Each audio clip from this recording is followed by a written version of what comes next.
You know what the globalists are always talking about? I mean, I saw it just a few months ago. Who was the world leader a few months ago said, you know, if aliens invaded the earth, it would help unify us for world government. It was like all over the newspapers. I forget who said it. But Ronald Reagan said it. Khrushchev said it. Clinton just said it a few weeks ago. That's who said it. See if you can cue it up. It was Clinton. Yeah, that's right. Bill Clinton. Good memory, CJ. I couldn't remember then.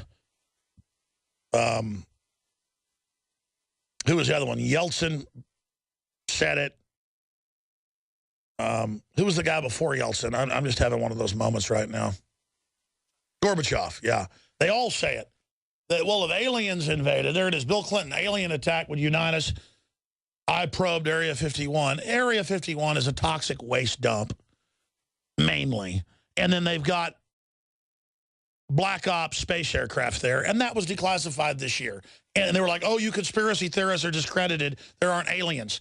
I'm not the people saying there's aliens out there. I've been saying for 19 years on air, it's a skunk works operation. And now it's admitted.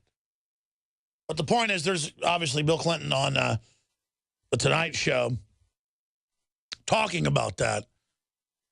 And that's the kind of stuff they fantasize about, is having the outside threat. But you know, let's say there was some outside threat. I would be for humanity unifying against it. I'm not for the humanity unifying and using our instinct to unify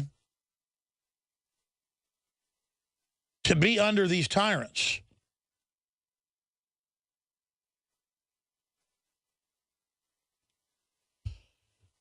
And it's just these people do not have our best interest at heart, and they are flagrantly anti-human. And just like perverts get off on defiling innocent children, the globalists get off on defiling humanity, defiling the plants, the animals.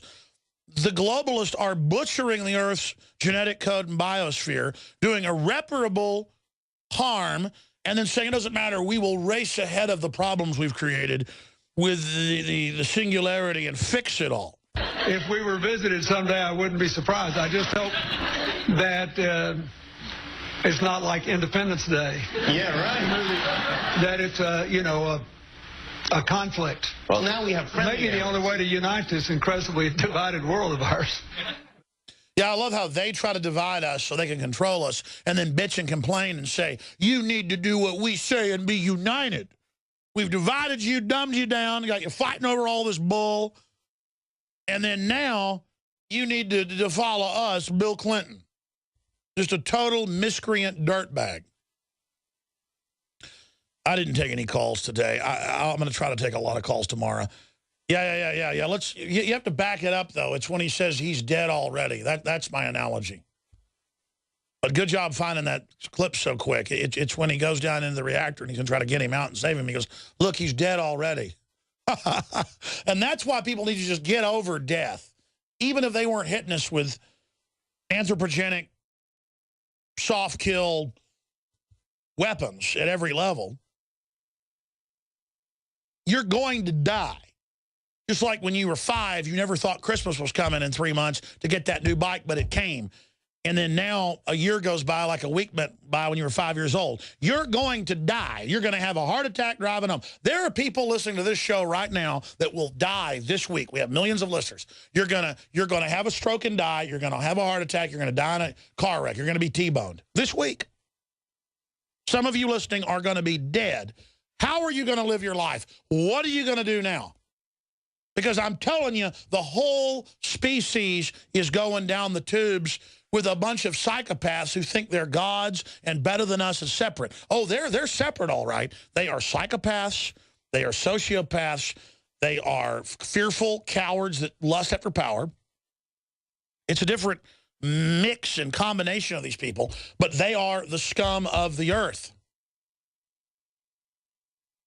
And if you don't learn to recognize them as new listeners, if we don't become radicalized against them, it's over, okay? They will win because they're unified and they're crazy. It's crazy to go on air and say your kids belong to the state, MSNBC. It's crazy to say it's racist, as Jay Rockefeller said, if you don't accept Obamacare. It's crazy to say if you built a business, you didn't build it. It's crazy to try to give newborn babies dozens of shots on record that are dumbing them down. It's crazy to put hydrofluorosilicic acid in the water. It's crazy. By the way, speaking of that, I just keep meaning to say this. If a fraction of our audience would just buy the ProPure G2 filters that are the best gravity-fed stainless steel filters out that have got the glyphosates, the fluoride, all of it, blow away the competition. We could fund an incredible operation that would literally go to the next level pretty much instantly. I'm not complaining. You've been very supportive. We appreciate it. But this is the highest quality filters, the best out there, the lowest price. You need it. You should. How many of you are procrastinating, still letting your kids drink tap water? How many of you haven't put a shower filter on? We got some of the best prices on those. How many of you? It's a win-win. You fund our operation and you buy high-quality filters. Stop procrastinating. The journey of 1,000 miles starts with a single step. InfoWarsStore.com. I want to see everybody call and get the ProPure systems, the Life Straws, all of it. InfoWarsStore.com.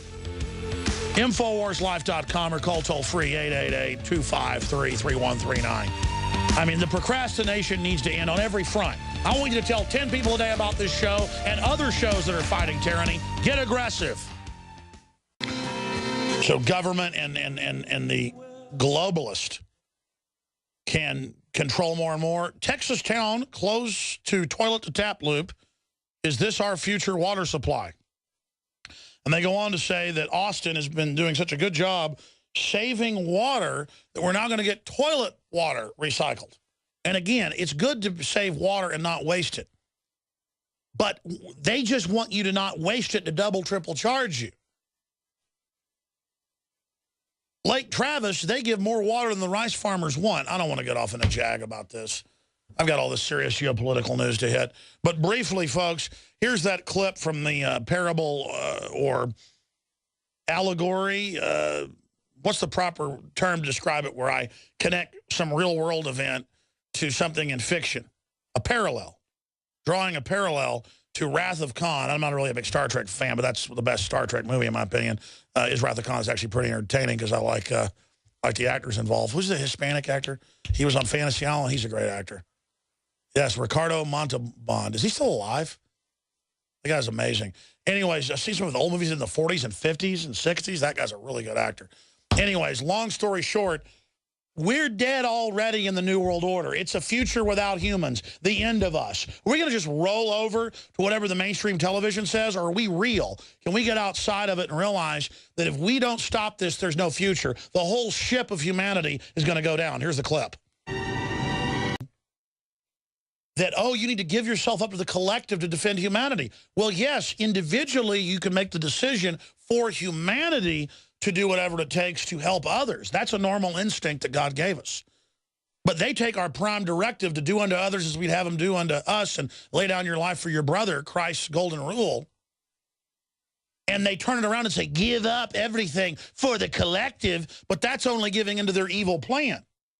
They're not actually trying to get you to sacrifice yourself and your freedom to build a better world. They're doing it because they're a bunch of greedy bastards. When Obama tells Africa, you can't have air conditioning or cars, you need to be poor, when he just get 15 aircraft land and it's $50 million a day and red carpets and all these stupid Hollywood people.